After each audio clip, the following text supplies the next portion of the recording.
la vida acuática, ¿no? Y aparte tiene problemas. Aquí entonces vamos a ver diferentes rutas metabólicas que permiten estas transformaciones. Está la nitrificación, aquí estamos viendo desnitrificación, comentamos la oxidación anaeróbica del amonio, otras más conocidas como la nitrificación, la formación de la asimilación por parte de la planta, el amoníaco que se volatiliza. Pero aquí se ve más en su dinámica como ciclo del nitrógeno y cómo se presentan los humedales. ¿Por qué en los humedales? ¿Cuál sería la diferencia? Porque aquí tenemos unas condiciones aeróbicas en donde el oxígeno va a ser fundamental. Por ejemplo, aquí, para que el amonio lo convirtamos mediante nitrificación a nitritos y luego a nitratos, pues se requiere oxígeno. Y lo contrario, una vez que está oxidado el amonio como nitritos, en condiciones anaeróbicas, viene todo este proceso de desnitrificación que culmina con la liberación de nitrógeno molecular, que es un gas inerte, que abunda aquí en el aire que estamos respirando un 70% aproximadamente. Entonces, digamos que de manera sencilla, eso es lo que está pasando. Ahora, hay que distinguir claramente la asimilación, que sería la incorporación de nitrógeno no orgánico. O sea, decimos que no es orgánico porque no tiene carbono la molécula. Entonces, cuando decimos asimilación, este nitrógeno se incorpora a moléculas orgánicas, decía yo, aminoácidos, proteínas. Entonces, estas ya están en las plantas, microorganismos, bacterias, etc. Y lo contrario, es decir, que pase de nitrógeno orgánico a nitrógeno inorgánico, en este caso el amonio, esa sería la amonificación.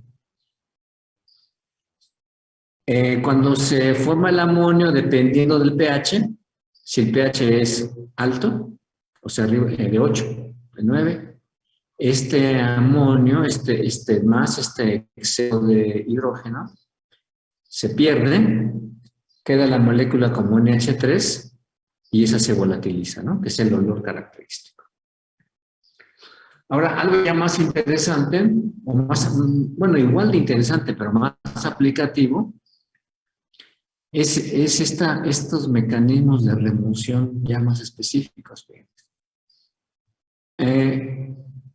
Bueno, aquí lo vemos en rojo, tenemos los procesos de mayor porcentaje de transformación.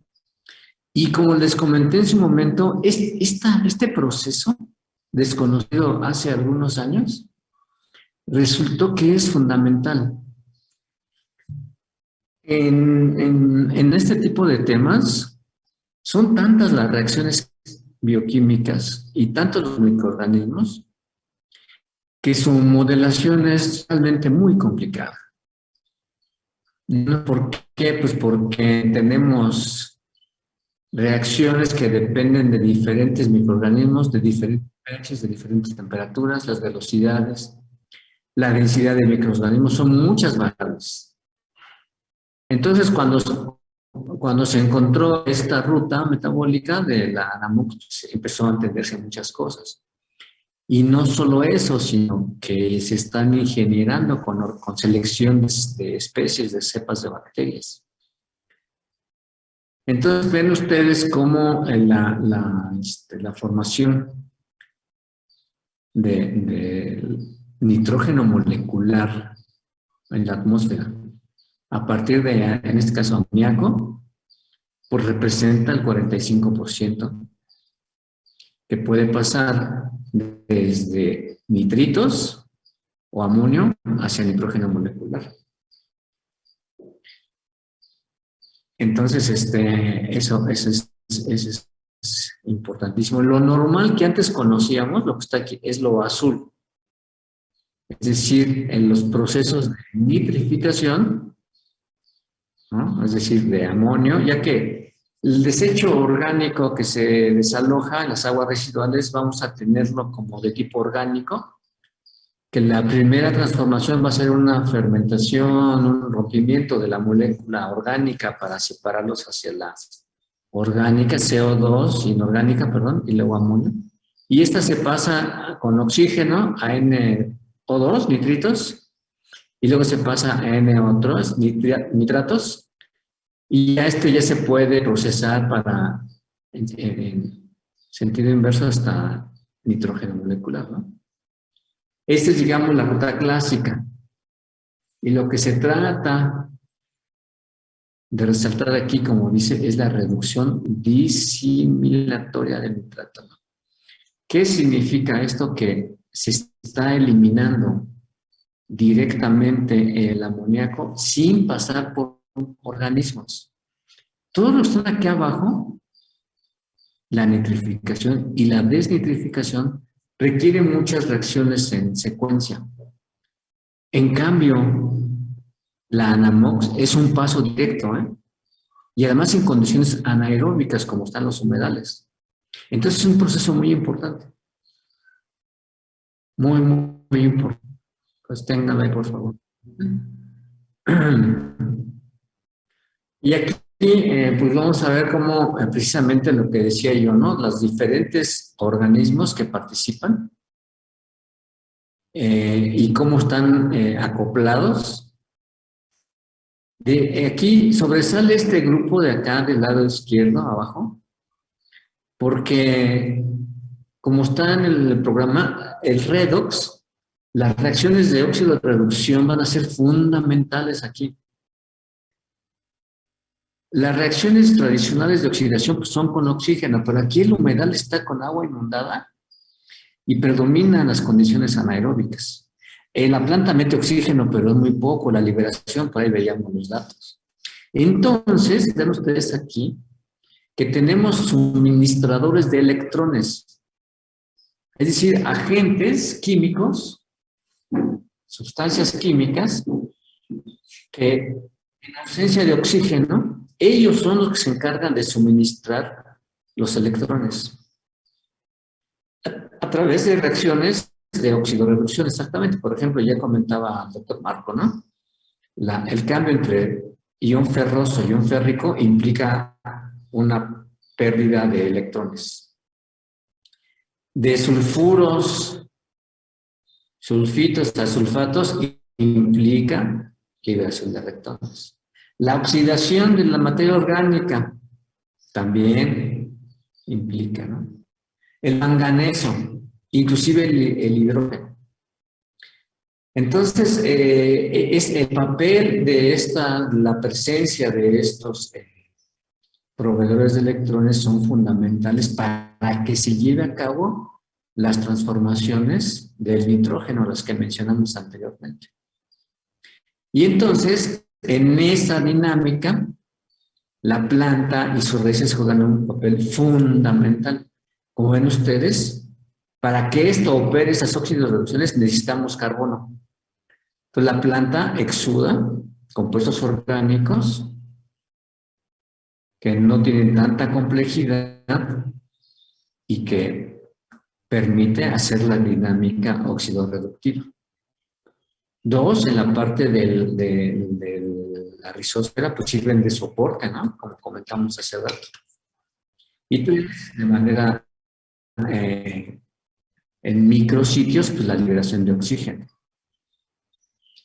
De tal manera, entonces, que eso ya va a permitir las transformaciones que vemos aquí del amonio, ¿no?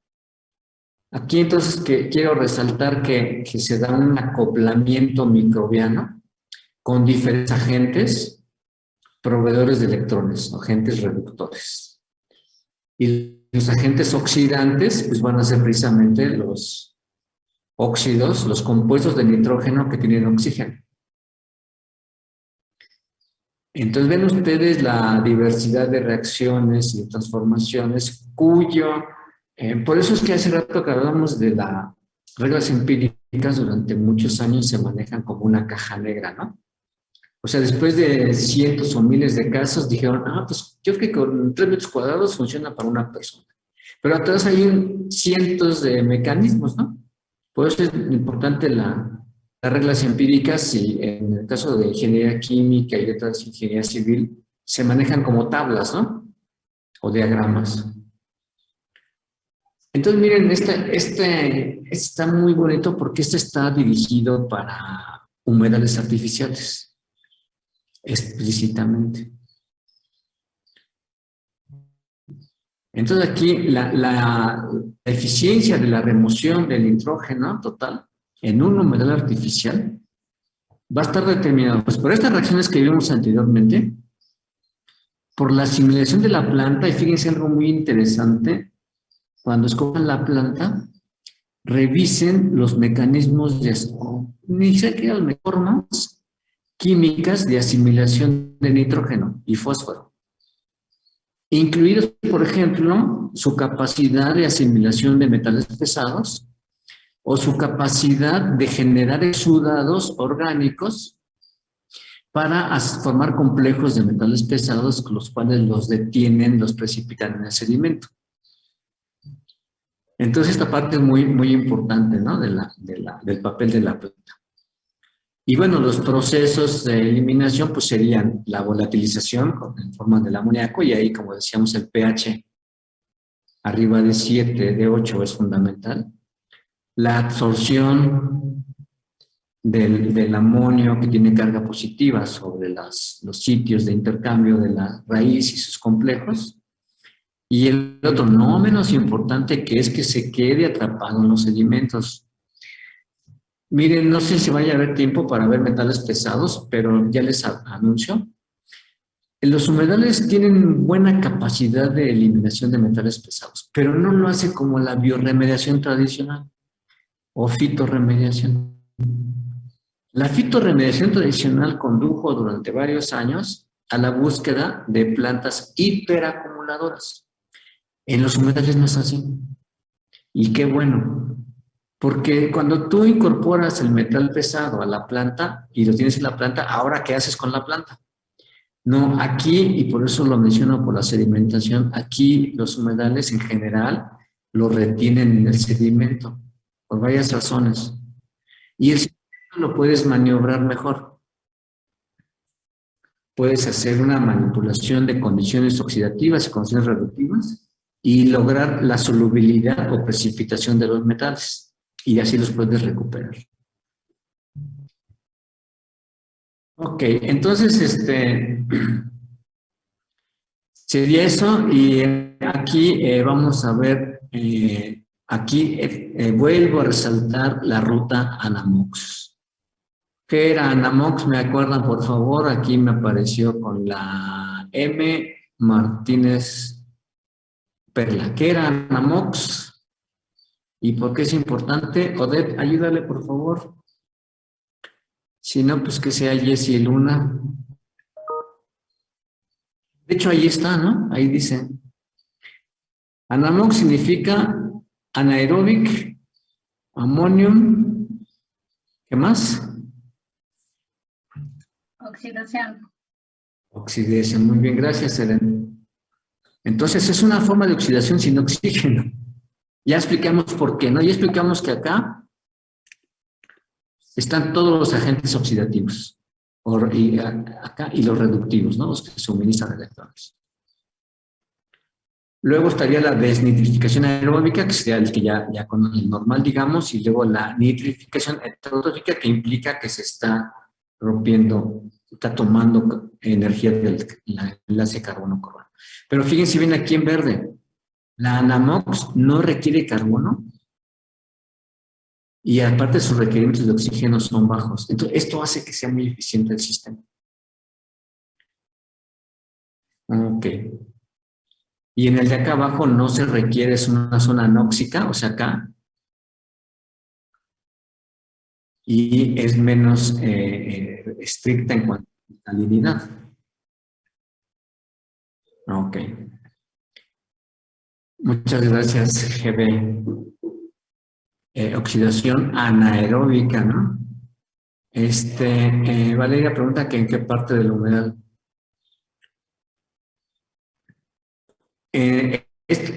Decimos que el sustrato, las raíces, los micrositios y la biopelícula es muy compleja y es muy heterogénea. Predominan condiciones anaeróbicas. Entonces, dependiendo del sitio, si estamos en un sitio donde hay liberación, fuga de oxígeno, ahí vamos a una condición más aeróbica. En cambio, en otras zonas van a ser más anaeróbicas. Okay. Bueno, aquí está el conjunto de reacciones, nada más las tradicionales, que ya se comentábamos. Bueno, pues efectivamente, para contestarle más a Valeria, estas serían las reacciones cerca del lugar donde esté el oxígeno. Aquí está, aquí necesitamos oxígeno. En estas dos, la del amonio y la del nitrito. La desnitrificación no es tan estricta, no es tan rígida, tan necesaria las condiciones anaeróbicas. Y estas son las novedosas, ¿no? Fíjense. Aquí está el amonio. No se oxida con oxígeno. ¿Con qué se oxida entonces? Ayúdenme, por favor. Se oxida con el nitrito y se oxida con el bicarbonato. Los otros, pues, son la nitrificación heterotrófica. Aquí mencionadas que sí requieren oxígeno, ¿no? Y aquí es una desnitrificación en condiciones aeróbicas, fíjense. Entonces, pues aquí está, miren, es tan reciente, en el 2000 casi, ¿no? La NAMOX fue el primer, Strauss fue el que lo descubrió, pues ya hace 20 años, ¿no? Entonces, pues, en un horizonte científico sí fue algo muy, muy, muy novedoso. Bueno, y aquí, fíjense bien, ya hay cepas, especies ya establecidas, ya conocidas, están las publicaciones recientes del 2017 para acá, en donde ya se identifican bacterias específicas que se preparan y se agregan para mejorar esos procesos, ¿no? Son famosas las pseudomonas porque es un grupo muy, muy versátil. Enterobacter también es muy conocida. Las Acinetobacter es una bacteria muy común en el suelo y hay otras, ¿no? Y pues de la Anamox, ¿no? Las bacterias autotróficas, ¿no? Que serían las que... Y bueno, aquí tienen las condiciones de pH, fíjense, porque en pH, algunas muy estrictas. Si tú no tienes el 7, te mueves de él, no van a funcionar. Esto se ha visto en humedales verticales. Esta de la desnitrificación aeróbica puede ser con una cierta amplitud de un valor de una unidad de pH entre 7 y 8. Mayor, fíjense, está interesante, ¿no? Pero ¿cuál es la restricción? Pues que necesitas oxígeno disuelto entre 3 y 6. No es tan alto, pero tampoco lo encontramos comúnmente en un humedal. En un humedal, pues vamos a estar pues, generalmente abajo de 1, de 2, de 3, ya de 6. Entonces ya necesitamos nosotros airearlo. De hecho, si ustedes ven aquí a la derecha, ¿qué tipos de humedales son? El primero es vertical y el segundo es de llenado y vaciado, de marea. Entonces, estas condiciones permiten estos niveles de oxígeno y por lo tanto que se desarrollen esas bacterias. ¿Ok?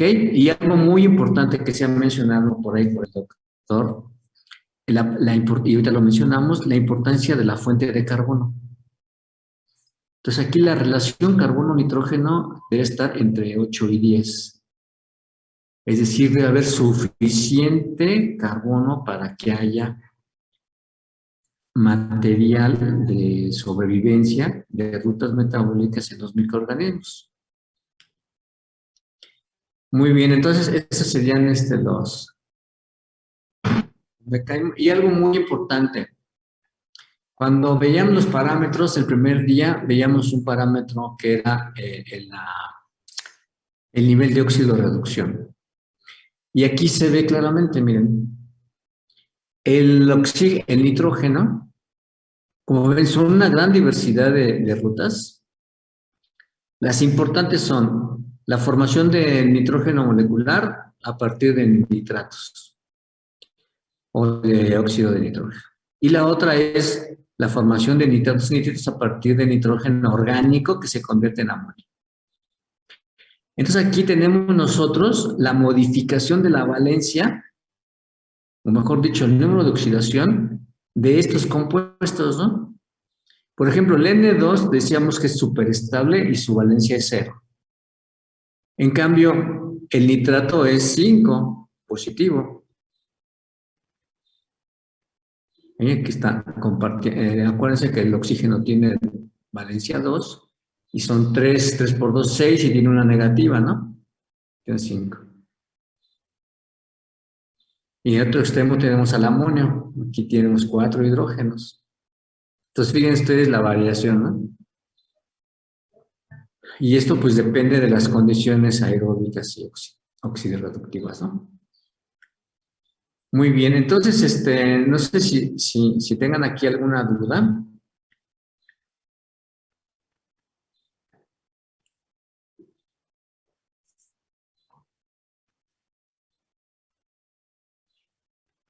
Vamos a colocar ahora esos grupos bacterianos, pero en el humedal.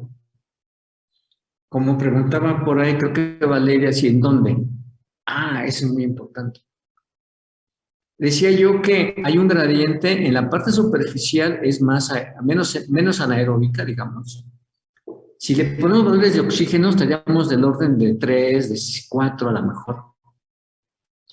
Pero en la medida que esto se hace más profundo, en esa medida se hace más anaeróbico. En esta dinámica del diagrama, vamos a tener un gradiente, una variación desde el punto de descarga, aquí que estoy marcando en azul, hasta el punto de la salida. Y entonces los grupos bacterianos, los grupos funcionales, se van a repartir en función de la carga orgánica, del tipo de contaminante y las condiciones oxidorreductivas. Entonces, decía yo, la materia orgánica cruda que ingresa, lo primero que va a propiciar va a ser, o lo que se va a hacer va a ser su fermentación. Es decir, el rompimiento de las macromoléculas en moléculas más sencillas. Ahí se van a formar ácidos grasos y otros compuestos que, pues, de pasar de cadenas carbono-carbono más o menos largas, pues pasan a compuestos orgánicos de 3, de 5 carbonos, ¿no? Eso te va a estar consumiendo oxígeno. Pero en la parte superficial, donde decíamos que hay una cierta cantidad de oxígeno, ahí van a, o sea, ya que están degradados, ya que no son tan complejas las moléculas, van a actuar las bacterias heterotróficas. ¿Sí? Bacterias que rompen aún más la molécula carbono-carbono y viven precisamente de esa oxidación. Entonces, esto va a estar, digamos, acá, una vez que ya tiene material suficiente. Ahora, en condiciones más anaeróbicas, serían lo que está en rojo y en violetita. Aquí ya casi no hay oxígeno. Aquí entonces el azufre que veíamos, en lo que explicaba el doctor Marco, ahí van a funcionar entonces las bacterias, donde el sulfato va a ser su fuente de oxidación. El oxígeno del SO4, ese va a actuar como aceptor de electrones y de ahí de esa reacción se van a generar energía. Y el otro, bueno, esas son las del sulfato. Y luego van a estar las del sulfuro. Ahí combinadas, ahí van a estar las del sulfuro. Van a estar más hacia arriba. ¿Por qué? Porque requieren oxígeno. El sulfuro que se formó acá abajo puede migrar porque es un gas hacia la parte alta y ahí se va a oxidar. Y finalmente ven ustedes, están hasta mero abajo, con una en medio, pues quiere decir que una buena cantidad de materia orgánica se va a formar metano. Este es un diagrama idealizado, por supuesto, pero es un esquema lógico general que ocurre en los sistemas. Entonces, Alexis, por ahí me está levantando la mano. Yo tengo una duda, profe. Igual y lo comentó, pero pues me pasó. Cuando agrega estos organismos, ¿usted los agrega a lo largo de todo el humedal y solitos migran a las áreas en donde encuentran su, por decirlo, su nicho? ¿O los agrega de manera específica? Buen punto, Alexis. Nosotros usamos un inóculo. Por ejemplo, los desechos de las vacas. Sabemos que desde el punto de vista del cambio climático que estas tienen condiciones fuertemente anaeróbicas, generan metano, por ejemplo. Pero se generan sobre todo porque es un ambiente súper reductor y hay mucha materia orgánica. Entonces, ese suministro nos ayuda para colocarlas aquí en el sistema. Yo cuando empezaba hace muchos años esto, lo que hice es que iba a una planta de tratamiento de aguas residuales, ahí la de Ciudad Deportiva, y me agarraba un bote de 20 litros con el lodo. El lodo, si tú ves el lodo del flóculo de lodos activados, no, pues está muy intenso, ahorita no hay tiempo, puedes ver un video donde está muy activa los microorganismos, los protozoarios y otros organismos, ¿no? Y bacterias y demás, entonces también lo colocamos.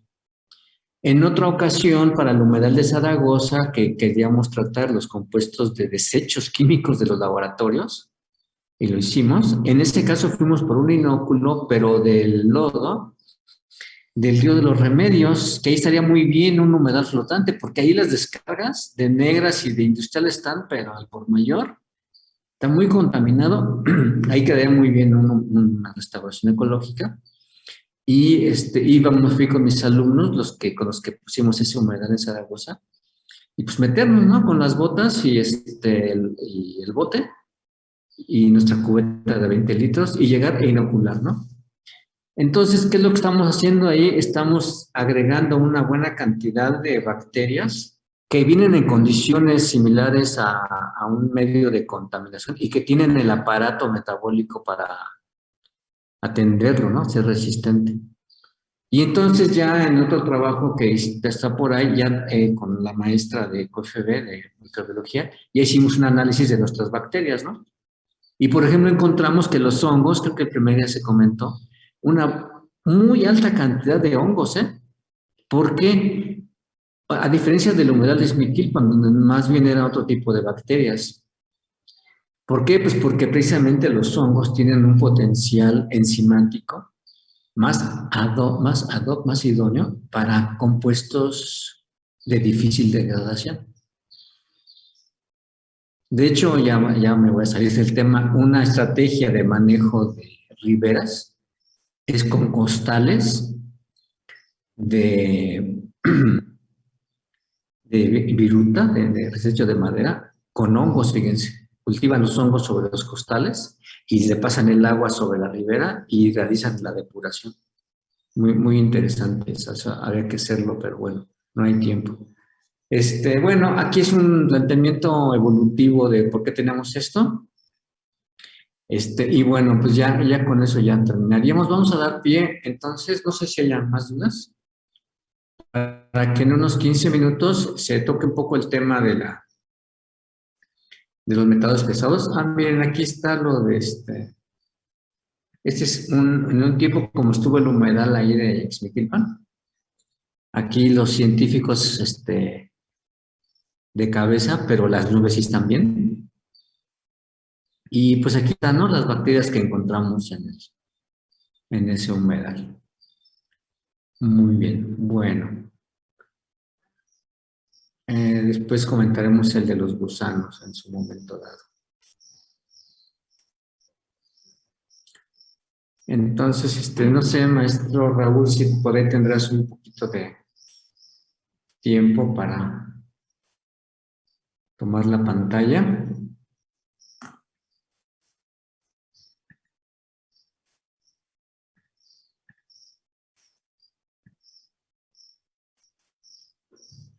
Mire, voy a aprovechar mientras me contesta el maestro. Este artículo fue de revisión de las mejores estrategias de diseño de humedales en términos de la capacidad oxidativa. Y la capacidad oxidativa de esta planta Tierra oxidante con oxígeno, después de que las plantas verdes conquistaron el suelo, toma en cuenta, como decíamos, la carga, el requerimiento, medido en metros cuadrados por cada persona. Entonces, ven ustedes los valores y las modificaciones. Este es el stack, que está como el pastel. Este humedal es de llenado y vaciado, así como lo llenas, lo vacías. Y la semana.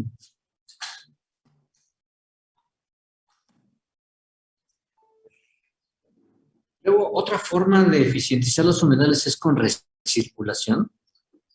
Y otra, cuando tenemos ahí en Zaragoza, es meterle aire, ¿no? Con un equipo un soplador, no un compresor, es un aireador. Entonces, fíjense cómo tenemos valores desde que se requieren hasta casi 8 metros por una persona. Y les doy ya el resultado de este artículo, ¿no? El mejor fue la recirculación en un humedal vertical. Y el más óptimo, fíjense bien, es de 1.1 metro, o alrededor de 1 metro cuadrado por persona. Eso es en esta manipulación, o sea, metiendo aire a los sistemas. Y el otro, pues, fue también el de flujo vertical, con requerimientos para una persona requiere alrededor de 2 o 3 metros cuadrados. Otras van hasta 14. Entonces, por eso es importante las modificaciones que se puedan hacer y por eso es que estamos nosotros trabajando en la electroquímica, porque es una forma de oxidar sin oxígeno. ¿Por qué? ¿Por qué, Dana, por favor, aquí en un minuto explica cómo funciona la electroquímica? Por favor. Bueno, si es que me estás escuchando. Sí, profe, sí lo escucho. A ver, explica, por favor. Bueno, pues en los procesos de la electroquímica básicamente se agilizan las reacciones de óxido-reducción. Por ejemplo, en el caso de las celdas microbianas se utilizan microorganismos como biocatalizadores para promover la oxidación anaeróbica y a través de la materia orgánica degradable. Y esto también a través de los cátodos, por ejemplo, que estos sistemas utilizan, se logre una mejor interacción y fluidez o equilibrio en cuanto a los aceptores de electrones y el flujo de electrones para tener una, em, una capacidad ilimitada de estos aceptores, ya que en algunos casos los humedales tienen algunas limitaciones en cuanto a este tema y no pueden llegar a remover tan eficientemente los contaminantes, en algunos casos los nutrimentos específicamente como nitrógeno y fósforo.